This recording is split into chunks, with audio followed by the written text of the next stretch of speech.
My name is Clara Towson, and I'm a friend of the show. Boom. I am Francisca George, and I'm a friend of the show. Perfect. Hi, my name is Susan Leemans and I'm a friend of the show.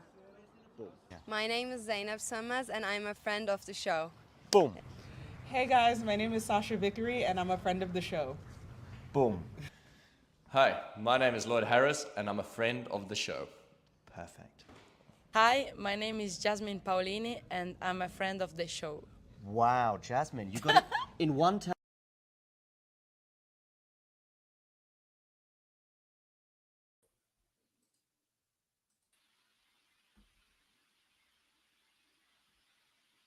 Hello, everyone, and welcome back to another Talking Tennis stream. Today, we're going to do a bit of a late US Open doubles review, and what better person to be joined with than the Tennis Tribe's Will. Will, thank you for joining me. Thanks for having me, Matt. Excited to talk doubles. We're a little late, like you said, for the US Open recap, but with our schedules, it's hard to kind of plan around, and hopefully we can get everybody up to date on US Open, and then as well as kind of the end of the year, what to look for on the doubles tour. Yeah, exactly. And now we've had a couple of weeks to sort of think about it. We've kind of got more insight and what this might mean for the future, the rest of the year, and potentially next season as well. So, yeah, I think we should just kind of get into this if you're ready to do so. I think we should maybe start with the men's doubles. I mean, as a whole, I think throughout the US Open doubles, there was a lot of surprises from my point of view. I mean, you were on site at the US Open.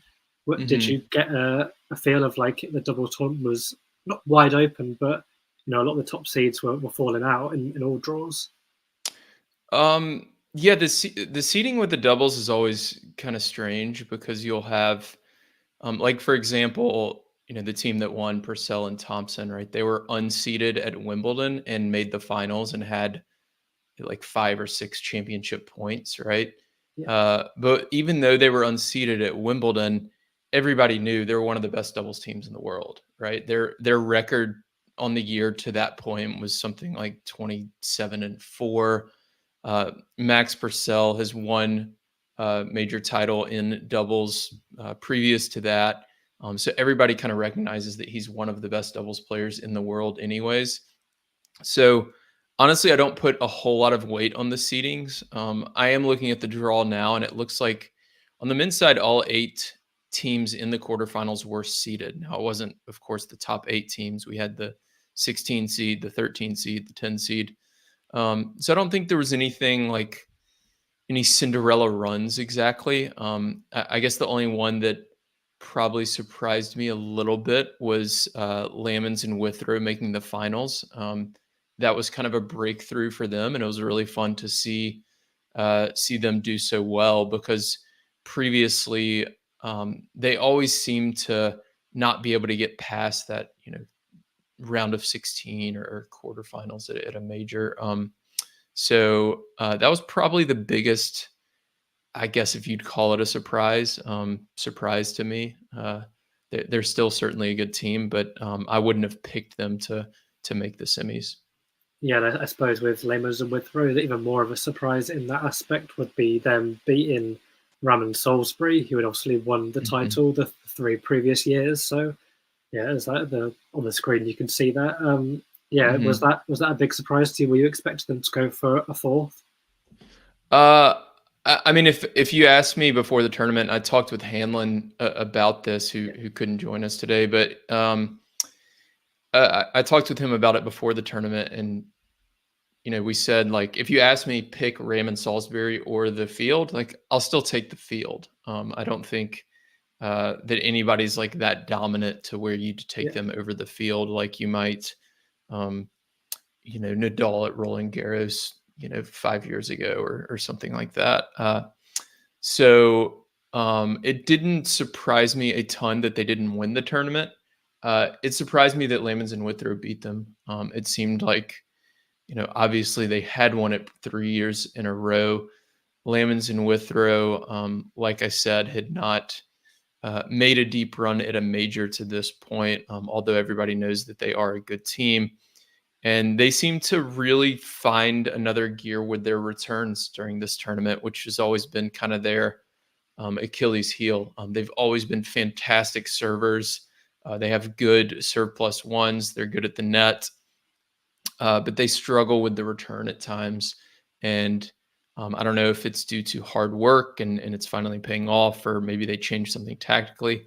I didn't get to watch a ton or notice any tactical changes, but they definitely returned better, and it paid off in their semifinal run. Yeah, and going back to the title winners, Thompson and Purcell. I mean, obviously you mentioned how good of a team they are together. Also, they're compatriots; they know each other very well. But they did obviously face a bit of heartbreak at Wimbledon, as you mentioned, having those championship points and losing that final. Did it surprise you that they were able to bounce back so quickly? Because obviously they could have easily had a lot of baggage going into this Grand Slam. Yeah, no, not at all. They've been one of the best teams throughout the year. Like I said, even going into Wimbledon, they had one of the best records on the year.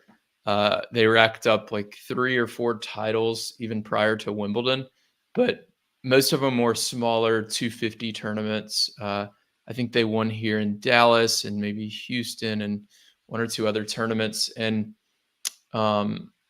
yeah, they were just playing at a really high level. And Purcell, like I said earlier, has been one of the best doubles players in the world for a while. And I think it just took a little bit more, I don't know, team chemistry or communication or you might call it like teaching from Purcell to Thompson to turn Thompson into just a slightly better doubles player than maybe he was previously. And, you know, with Max kind of calling the shots, I imagine, on the team, since he's certainly more of the doubles specialist between the two of them. I don't think it was surprising at all to see them come back and play so well. And they only dropped 1 set, I believe, during the whole tournament. And that was like in the second round. So they were really, really playing at a high level. And it was a super fun team to watch as well. Yeah, and they beat Kravitz and Puetz in the final. What do you think the key was to that win was, you know, winning that final, especially after having the heartbreak at Wimbledon? Yeah. I watched the final, and really Max, pretty much anytime he's playing a doubles match, he is probably the best player on the court. So for me, the wild card is Jordan. Like, can Jordan play doubles at a high level? And he has been throughout this season. So I think maybe previously, if you looked at last year, you know, anytime Jordan has played doubles, you know, Max might be the best player on the court and Jordan's the worst doubles player on the court. Obviously not singles player, but he might be the worst doubles player on the court. And it's like, can Max lift him up enough? But this year they've played more doubles together, and I think that's kind of paid off, and Jordan has raised his level a lot. So that was kind of the X factor for me. As far as like strategy and tactics, I just felt like they served and returned better. And honestly, people ask me, you know, all the time, what's the difference in this match? And 80% of the time it comes down to just serves and returns, right? Tennis is not a super complicated sport. And we always remember some of these like highlight long rallies, but really, especially in doubles, like the rally length is 3-4 shots on average, somewhere in between there. And that means, you know, whoever serves and returns better is going to win the match. Yeah, and going back to a match earlier in their run to the title, Purcell and Thompson beat the top seeds, Granollers and Ceballos. And obviously, you can see it in 2 ways. There's been a lot of talk about Granollers and Ceballos. Obviously, they're the top seeds, number one. They've had lots of form on the tour and even at Grand Slams, but they still haven't got over the line. Do you see this as like another missed opportunity, or do you see it as they lost to the champions and that's kind of the way it is? Yeah, I mean, kind of. I would imagine. I mean, I don't think they care, but from our perspective, like, it doesn't look quite as bad because they lost to the team that ended up winning the tournament, and that team only dropped 1 set the entire tournament. So that's like, I guess, a consolation prize, but I know they want to win one, and honestly, they deserve one. I think this was the first major this year that um, they did not reach the semifinals. They lost to them in the quarters. So their consistency over the years has just been really, really impressive. And they're both very likable guys. I talked with them in Miami, and they deserve a major in my mind, and I kind of am rooting for them. I hope they get one at some point, but we will have to wait till next year to see if that can happen.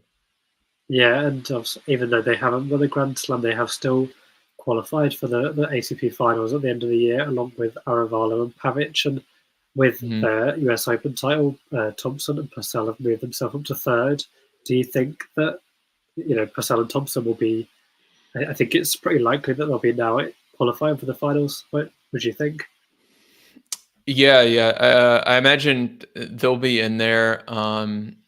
Fourth is Bolelli and Vavasori, who have had a great year. They've made 2 finals, I believe, in majors, Australian and then Roland Garros.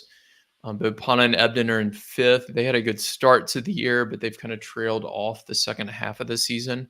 They won the Australian Open and have just not been able to click, I guess, the last 6 months or so. And then Kravitz and Poots, who we talked about, made the finals here in New York, are in 6th.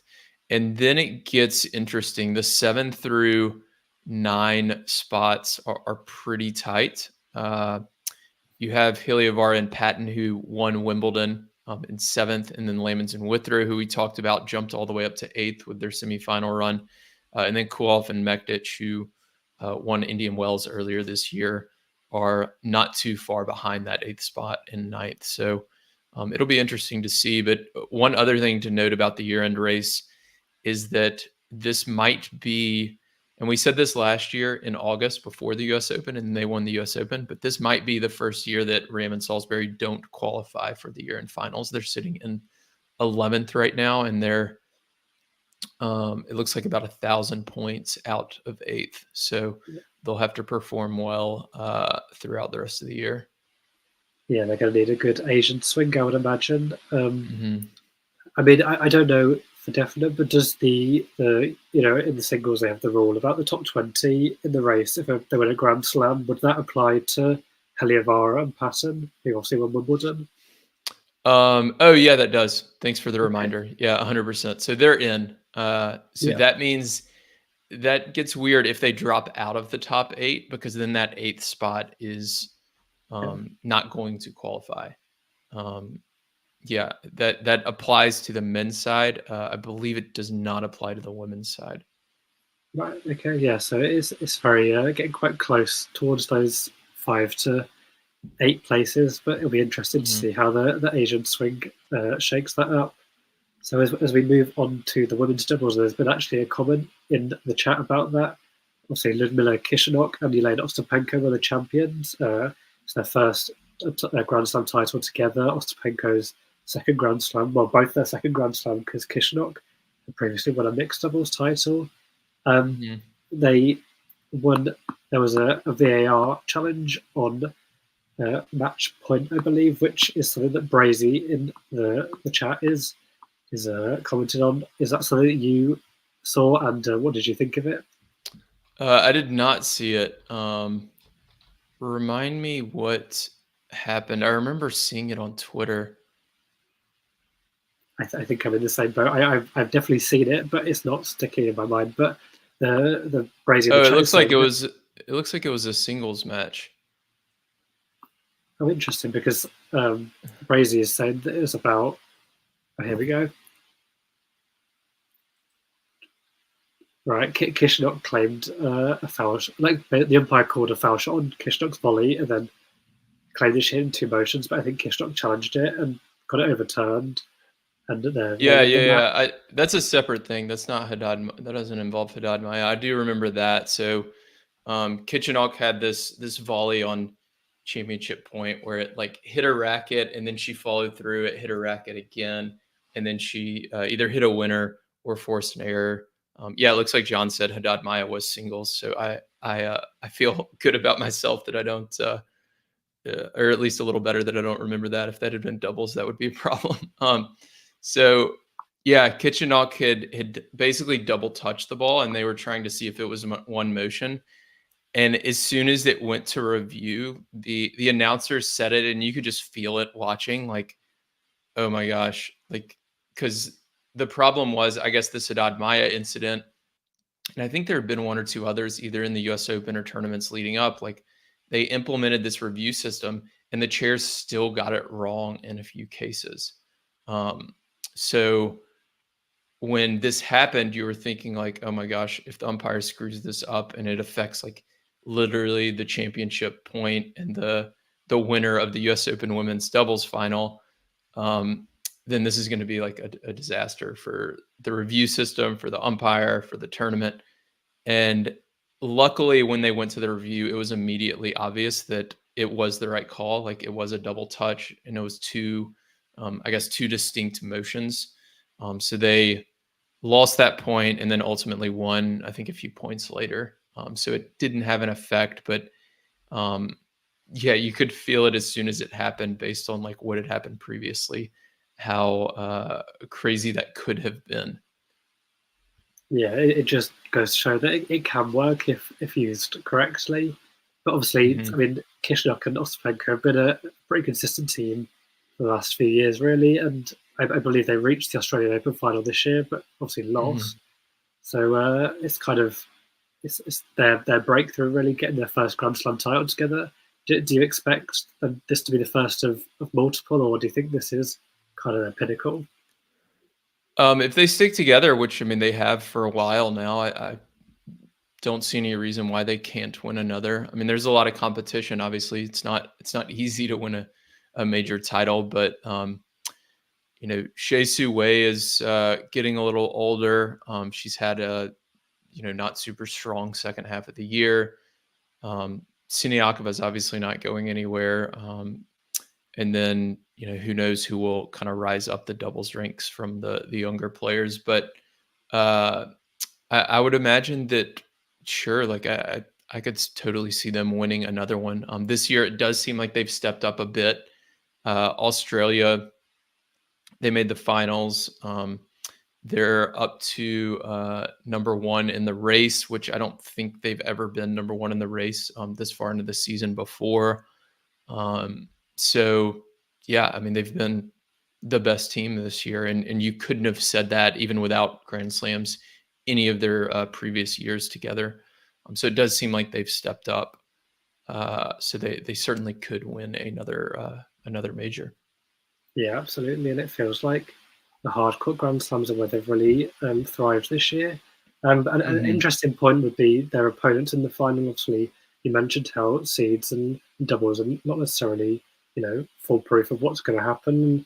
They beat the unseeded pair of Mladenovic and Zhang Shui, and obviously everyone knows what's been happening with Zhang Shui on the singles court. It's been a tough few years, but it goes to show that the talent's very much still there on the doubles court, and Mladenovic is obviously a very, very strong doubles player herself. Yeah, so I watched a couple of their matches actually, and I even saw them playing together in Toronto earlier in August. And I thought at the time, I was like, they're playing really good doubles, especially Mladenovic, who's like kind of focused more on singles this year. I don't know. I haven't spoken with her. I don't know why she decided to start playing a bit more doubles, I guess, this summer. But they both, when you see that unseeded team in the draw, it's like the Purcell Thompson thing from Wimbledon. Like, you wouldn't be shocked to see them make a deep run. They've both won Grand Slam titles in doubles. They were playing well, like I said, in Toronto. I think they lost a match like 10-8 in the quarters or semis, something like that. Or it might have even been like 12-10. So it was one of those unlucky matches where maybe they were the better team. And they were playing, really high level doubles and had played together, obviously recently. So that chemistry was there. and they were both returning really well. Mladenovic is one of, I'd never studied her a whole lot. I think because the past couple of years she has focused more on singles. So I watched her a bit more over the last month, and she's one of the best net players in the world. She reminds me a bit of Katie McNally with her defensive volleys. She's able to just have quick hands. If you have like a short forehand and you rip it at her, she's going to react and she's going to put the ball by you, and it's going to be all happen very fast. So you really can't go at her at the net very often. And she does a great job of moving towards the middle and taking away kind of your highest percentage shot. And then Zheng Shui, even though she has struggled in singles the last year or so, she's still a great doubles player. She returns super well and is really solid from the baseline and can hold her own at the net as well. Yeah, and obviously you mentioned Shea and Mertens haven't had necessarily a very good second half of the season relative to the first half, and they actually lost to Zhang Shui and Mladenovic in the first round, which is a bit of a nightmare draw for them, really, this as a second seeds. Mm-hmm. Yeah, I mean, nobody wanted to see them in the first round, or really at any point in the tournament, like I said. So that is a tough first round, but yeah, you'd still call that kind of a minor upset, I believe, because of Mertens and Shea's, I guess, recent history in terms of like the last year and then their history together as well. Yeah, I mean, Shea and Mertens didn't actually win a single match in the US Open hardcourt swing this year, which is definitely a surprise given they're the second best team in the race this year, and I believe probably the top in the race prior to the US Open. So it's definitely been a less successful hardcourt swing, but still a very good year for Shea and Mertens. Once again, they obviously won the Australian Open to start the year. Mm-hmm. Yeah, and they're still second in the race as well. Yeah. So it looks like they've already qualified for the year-end finals. So maybe some time off for Shea will help, and they'll be able to come back and be a little better. Yeah, it's Kishnok and Ospenko and Shea and Mertens who've officially confirmed their qualification, and I think Dabrowski and Routliffe will probably be soon to follow them. Dabrowski and Routliffe, obviously, were the defending champions coming to this event and lost in the quarterfinals to Hao Qing Chan and Veronika Kudermetova. So, yeah, there's a few surprises, as well as, I suppose, one of the informed teams of the year in Jasmine Paolini and Sara Errani, obviously Olympic champions. They actually lost to, I suppose, the surprise package of Harriet Dart and Deanne Parry. Did that catch you by surprise? A little bit, but Paolini and Errani you don't want to see them on clay. On hard courts, they're not quite as strong, I would say.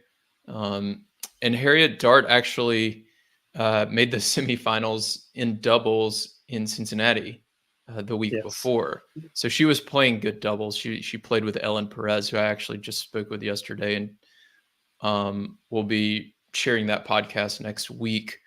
So Harriet Dart was playing good doubles. Maybe she learned a few doubles things from Ellen, and I'd say, again, kind of a minor upset, but not a total shock. I mean, there were certainly some signs there that Harriet Dart had been playing good doubles.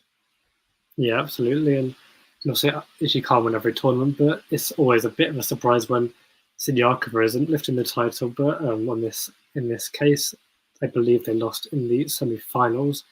Townsend and Siniakova. I could be just let me double check that. It was the semifinals. It was a match I watched. I actually was home for this one. I had flown back the day before, but they lost to Mladenovic and Shui, and it was a kind of roller coaster of a match, up and down, 3-set match, 6-3 in the third. I think Siniakova and Townsend were up 3-1 in that third set, and then lost 5 games in a row. And it was just very small margins. It seemed like most of the games were 40-30 or deuce games. They were both playing, at a pretty high level. And ultimately, Mladenovic and Shui came out on top. But Siniakova and Townsend are in a good position to make the year-end final still. And they're still playing at a very high level, so I wouldn't be too concerned about them going forward. It looks like they're in 7th, and they are about 300 to 400 points clear of 9th, but they're one of those teams, they're both healthy. If they need to enter a 250 and get some points like that, I think they could win the thing without an issue. So that's a team I would be surprised to not make the year-end final. Yeah, I mean, obviously there's not too long now to go until the finals. Obviously, got the Asian swing where players will be trying to get the big points before the end of the season. But really, it's looking like you've got the top two I've already mentioned, and you've got probably Routledge and Dabrowski, then probably Dolohad and Kravchik, and Irani and Paulini are probably. And then obviously you've got Siniakova, as you mentioned. It's looking pretty solid for, say, the top 5, I would say. And then would you say that then it gets a bit more tense, 7th and 8th? Yeah, honestly, I think probably that top 7 is going to be in there. The difference between 7 and 8 looks like 350-ish points. And then when you look at 8, 9, 10, 11, although 11's not going to count because that's Siniakova and Storm Hunter, which is just speaks to how good Siniakova is at doubles. Yeah. So 8, 9, 10, they're all within like 100 points of each other. So it's all very, very close. Yeah, it's quite terrifying how good Siniakova could be with any partner. And I suppose now we ought to go on to the mixed doubles, which is obviously a very fun tournament. You get to see some random pairings and pairings you wouldn't necessarily imagine, but it's actually kind of a more conventional pairing that went on to win the title in the Italian duo of Sara Errani and Andrea Vavasori. It's actually Vavasori's first major title, I believe, and Sara Errani's first in mixed. I mean, they were the third teams going into it, and they kind of lived up to that high seeding. Mm-hmm. Yeah, they had a great tournament. I didn't get a chance to watch them. I did watch some of the mixed matches while I was there. And I watched Vavasori actually in the men's draw in a very good match against Poots and Kravitz. But they've both had great years on their respective, men's and women's doubles tours. So to see them do well in mixed, yeah, I mean, they deserve the seeding and they deserve the title. They've both been great doubles players this year. Irani's, had a bit of a, I guess, resurgence in doubles this year. It's helped a lot that Paulini's had such a good year, obviously making the finals and singles of Wimbledon and the French Open. So it was, not too surprising to see them win the title, and interesting to see them face Donald Young in a major final, who hasn't played a lot of tennis lately. So that was a crazy run for him and Taylor Townsend. And that's the thing is, although Sara Errani and Vavasori got the title, I feel like a lot of the story was actually around their opponents in Townsend and Donald Young. It's Donald Young's final match. His final match was a Grand Slam final, and it's kind of, I know he didn't go on to win the title, but it doesn't get much better than that to play a final match home major. Yeah, it was a super good story. Honestly, it was one of the stories of the tournament in terms of the doubles this year. The last several years, and I think I tweeted this out like at the beginning of the tournament. If you look at the last maybe 3 years, I might be getting some of these years wrong, but it's within a year or two. So there's been during week 1 a doubles match either on Ash, and I mean scheduled on Ash. We had some matches on Ash and Armstrong week 1, but they were moved. They weren't scheduled. So you had the Williams sisters play their first round doubles match. That was on Ash. I think it was 2 years ago. Kyrgios and Kokkinakis played on Louis Armstrong in week 1. I think that was also 2 years ago. Coco Gauff and Jessica Pegula, who are not playing doubles together anymore, at least for the remainder of this year, they were on a grandstand for their first or second round match last year. So you didn't have as much of that like tennis star power in the doubles draws this year. So this was the story that kind of took over. And it was a great story. Win some close matches and make a deep run. And I'm sure it's something Donald will, be a career highlight for him, because it was a great run.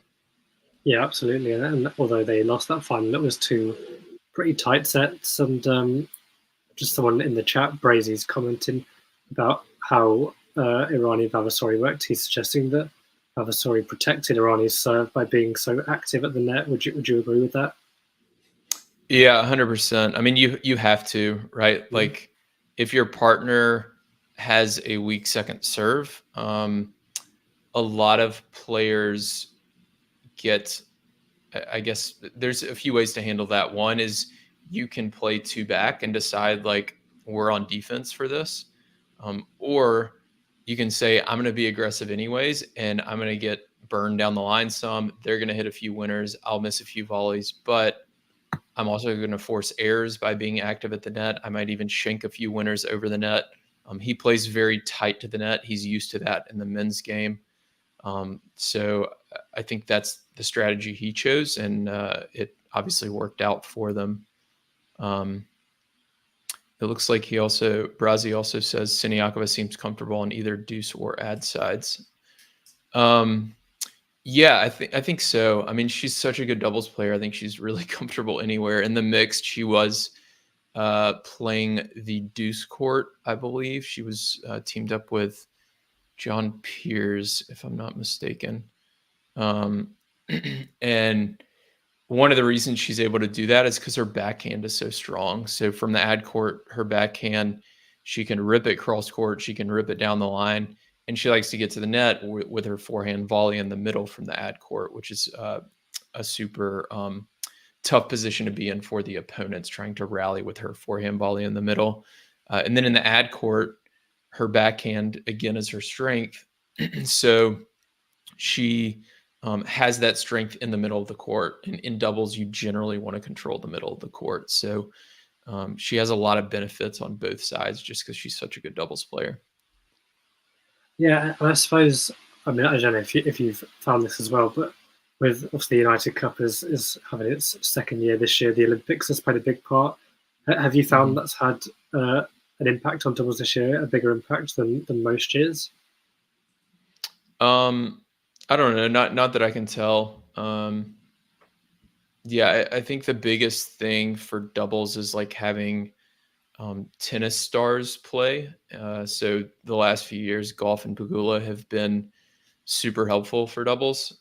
They, even last year at the US Open, I think it was on ESPN or ESPN2 during week 1, their match was. This year, if you were watching on ESPN or ESPN2, I don't think they showed any doubles matches, and probably not even any doubles highlights. If you look at if you're watching like during week 1, a singles match, at the bottom right, they're showing all the scores. They weren't showing any double scores, right? They were only showing the single scores. So for the casual fan who doesn't really know a lot about tennis, a lot of them watching on TV may not even know that there's like a doubles draw, because there's just no TV coverage or advertising for it, unless some of those tennis stars are playing, like Coco or Pegula or Serena or Kyrgios, whoever it might be. Yeah, I suppose from a UK perspective, I think doubles probably got the most light on it at the Olympics, because obviously you do have those more, dream pairings as such. And obviously Andy Murray obviously had a lot of that attention. But and obviously there was a lot more prior to the Olympics. There was a lot more same nationality pairings as they built up to that. But Sure. What would you have any suggestions or recommendations of what needs to be done to kind of get doubles on the big court, the big screens, etc.? Yeah, I've got a lot. Yeah, I was talking with Ellen Perez, like I said yesterday, and I asked her the question that I ask everybody on my podcast: how do we make doubles more popular? And one of the things she said, or the thing she said, was to get it on bigger courts. And that would certainly help. It's like one, especially week one. Like if you go to these majors, or like Miami or Indian Wells, week one, the doubles courts are kind of overflowing a lot of the time. Like there's not enough seats. And at Indian Wells earlier this year, when I was there, I was sitting on court 6, I think. Court 5's next to it, or Stadium 5 and Stadium 6. And these are pretty big courts. And Stadium 6, where I was, had all doubles like specialists. And Stadium 5 had 2 singles player. It was a singles match, and it was not, neither player was American. And I looked over at Stadium 5, and it was like maybe a third full. And Stadium 6 was totally full. There were actually people like in the top of Stadium 5 trying to watch over to Stadium 6 because they wanted to watch the doubles. And Indian Wells is certainly not like a typical tournament. I think it's probably the best doubles tournament. But if tournaments can start to recognize that and then put doubles on some main courts, I think that could help a lot. Especially use it as a kind of appetizer. This is a phrase I got from Craig O'Shaughnessy, who's talked about it with me before. He says like doubles should be kind of an appetizer for singles. So if you've got the night session starting at 7 o'clock on Arthur Ashe, throw a doubles match on at 5 o'clock during that dead time. And you can even do it while people are like transitioning out from day session to night session, and just have them play. And I think having doubles on some of those bigger courts will bring a little bit more awareness to it. The other thing that, of course, needs to happen is just better marketing and social media, and then the players will get more popular. Because I mentioned earlier, doubles does better when tennis stars are playing. And I say tennis stars instead of single stars very intentionally, because I don't like consider Coco Gauff a single star, although she is. She's really a tennis star, because people don't care if they watch Coco Gauff play singles or doubles. They just want to watch Coco Gauff play tennis, right? And I've been to a number of her doubles matches, and a lot of the fans who are sitting there in the stands, they're like, I like watching Coco play doubles better than singles. Like, it's so much more fun. So I just see the potential there. And I think if we kind of get all these pieces aligned in the right way and give it the support it deserves, I think it can be a lot more popular than it is. Yeah, exactly. Like you mentioned, when it is there for people to watch, people do watch it. It's just people aren't going to look for it if they don't have it put in front of them. That's what it needs. It needs the exposure that it deserves, really, and getting the stars. But just kind of looking back on the Grand Slam doubles year as a whole, I just had a quick look at all the winners this year. I mean, there's actually only been one team that have won more than one Grand Slam, and that's Shea Siwei and Jan Zielinski, which is interesting because usually I find that mixed doubles probably creates the most change in pairings. Yeah, that is interesting. Obviously, Siniakova has 2, but with different partners. Yeah. It's been kind of it's been an interesting year in terms of the majors and kind of the year overall, because you've seen some of these teams carry momentum from 2023, like Bobanna and Ebden, start off the year well and then like slowly kind of not play as well, or at least not get the same results in the later half of the year. Same for Shea and Mertens. Even though Shea has had a lot of success on the mixed court, they've not had a great second half of the season. And then Siniakova starting the year with Storm Hunter. They made the semis, I believe, in Australia, and then Storm gets hurt. And then Siniakova needs a new partner, wins 2 straight majors with different partners. And now her and Taylor Townsend are likely going to be in the year-end finals. And then you've seen some other stories on the men's side. Raymond Salisbury have struggled a bit more this year. They didn't have their good U.S. Open like they typically do. So they're on the outside looking in for the year-end finals. So it feels like a bit of a transition period, maybe, especially as some of the older players kind of phase out. Like Bobanna is 44, I believe. Ram is definitely getting up there as well. I don't know how long he wants to continue to play. And then you've got some of these younger teams who are starting to step up and play well. So it's been a really fun year to track and watch. And I'm excited to see how things kind of shake out here during the Asia swing as we go into the year in finals. Yeah, it's definitely created for an interesting year, as there's not been one team that's necessarily stood out for the entire 12 months. But also someone, Brazy, asking another question in the chat, is firing questions at you today. He's asking about Indian Wells. They had a mixed doubles event this year. Did you like it? What did you think of it?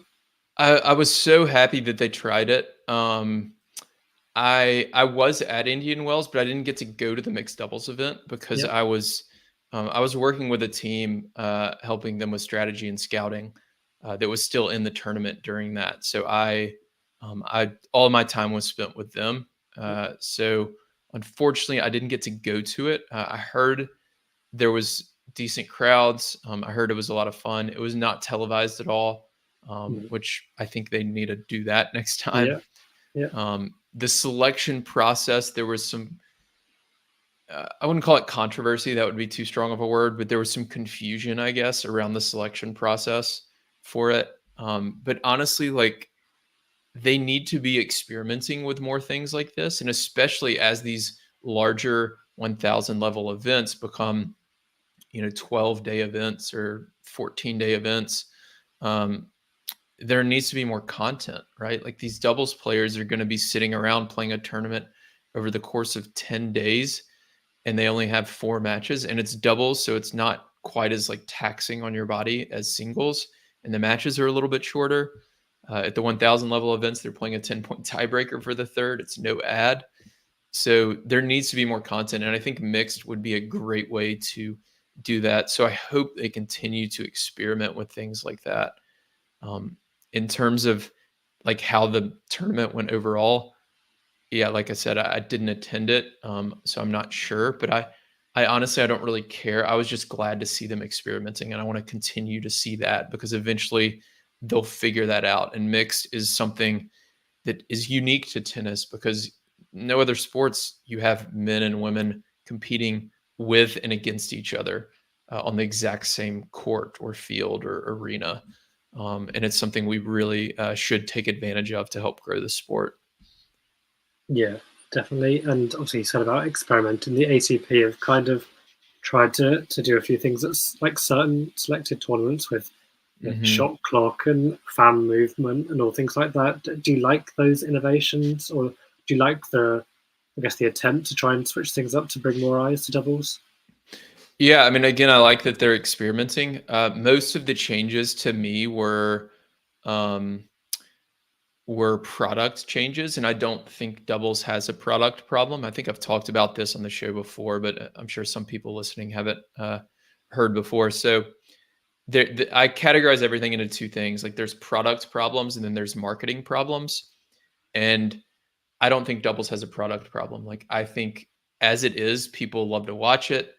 There are plenty of doubles fans, but they're not getting any marketing. So, if you look at a particular tournament's Twitter account or Instagram account, it's gotten better the last year or 2, but it's still not enough. It might be 3 out of every 100 posts are about doubles, right? And like I mentioned earlier, it's not on TV. They're not showing the scores on TV. So a lot of people who are casual fans don't really know that it exists. And they look at tennis and they're like, well, they're not really showing me any doubles, so it must not be that important, right? So if it can get some of that marketing, I think that would help. And most of those changes that they tried in Madrid and some of the other tournaments were product changes rather than marketing changes. Now, the free fan movement, I think, is huge. I do think that is a marketing change. I think it just makes for a better fan experience, and the fans ultimately are the customers. So I think they should be able to move around the stadium. The thing they did in DC where they mic'd up the doubles players, Heliovara did a great job with this in his match. I think that was super cool. Like, do things like that, like experiment as much as you can to make it entertaining and fun. But ultimately, I want to see more marketing on the doubles side. And then from there, some of the players' stories are told a little bit better. So the fans get to know the players more. And then all of a sudden, they become tennis stars as well, just like Coco Gauff or whoever, even though they are a doubles specialist. Yeah, absolutely. And just to kind of, I suppose, wrap things up, because I think we've covered all things US Open and more, but I suppose as the Grand Slam season is now come to an end for 2024, is there a moment for you that, like, your favourite moment, a standout moment? Is there a few that kind of come to mind when I mentioned the Grand Slam season this year? Yeah, what comes to mind now, since you're showing Harry there in the photo, is the Wimbledon final. If you haven't watched Harry play, you definitely should, especially in person. His celebrations are second to none, and they won the Wimbledon title. He falls to his knees and is like screaming, and he's a really entertaining player. And that Wimbledon final was really epic. I think I called it actually for y'all. Hanlon and I were on here, and it turned out to be like the longest match of the year because it was 7-6, 6-7, 7-6. And by the end of it, Hanlon and I were exhausted, but it was such a fun match to watch. They had fended off like 6 match points. And both of their stories were really cool, where Harry had quit tennis and then he came back in like 2017. And the last 4 years or so, he's been a top 20-ish doubles player. So it was, I would say that match stands out the most. And then, of course, the backstory to that is Purcell and Thompson followed it up with the U.S. Open win, which is really great. Yeah, I suppose hindsight's everything when you see where that loss took them, and they obviously put that behind them very quickly. And obviously, from a British perspective, that final had a whole different meaning in terms of Henry Patterson, and also the crowd went really crazy for it. And that just shows what doubles can do and what the place it should and can have on the biggest stages. Because I think that was probably one of the standout moments of Wimbledon, especially the final week of Wimbledon. It was a really big moment in the UK, and it needs to kind of stay on that trajectory rather than dip and then come back for the Grand Slams or for random moments here and there. I think the tours really need to do as much as possible to keep it at that level. And just before we let you go, Brady has asked a final question. Which of the top 10 singles players could feasibly win a double slam in the future on the ATP side? Top 10. So I'm pulling up the top 10 now. This might be easier. Huh? You're rolling out Medvedev. Yeah. So I was about to say that this might be easier to use process of elimination. So Medvedev is out. Zverev has played some good doubles. A lot of this is just about like what they focus on, right? Like I talked about this on during the Olympics a little bit, like Nadal and Alcaraz losing to Ram and Krajicek, and a lot of people get into that debate about doubles specialists versus singles players, and the singles players could do so well.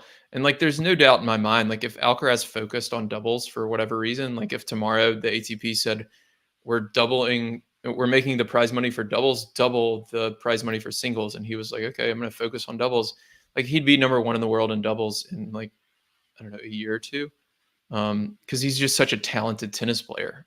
So I get that, but as far as top 10 who could actually win based on like how things are now, I don't think it'll be Alcaraz, because I don't think he's going to play a lot of doubles. Rublev has had a lot of doubles success in the past, and he's actually a very good doubles player because he takes the ball so early from the baseline. So if he teamed up with someone who was really strong at the net, and then he played back at the baseline, they could kind of dominate in that way. And because he takes the ball so early, he kind of neutralizes the opposing net player. It makes it very hard to poach on. And all of these singles players have returned so well. So that's another thing that helps a lot. Obviously, Fritz won bronze in the Olympics, but with his volleys, I don't think he would win a doubles Grand Slam. So I don't know. As far as the best doubles players in the top 10, I would say Rublev, Zverev, and maybe Hurkacz. Dimitrov probably as well. So I don't know if that answers your question exactly, but maybe it gives you an idea. Ultimately, for them, it's going to be like, do they want to try to win a doubles Grand Slam, right? And that's something I can't really predict.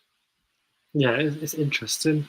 And it'd be nice to see maybe more of the top ATP players playing doubles like there are in the WTA, a bit more of the top singles players playing doubles. But yeah, it's been very interesting to get your insights on the US Open and the year as a whole and kind of what could be for the future. So thank you very much for coming on and joining us, Will.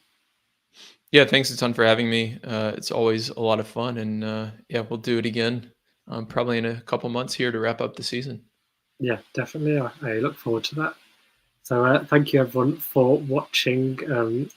Hit a like and a subscribe if you haven't already, and join us next time. And in the meantime, watch more doubles. That's right. Watch more doubles.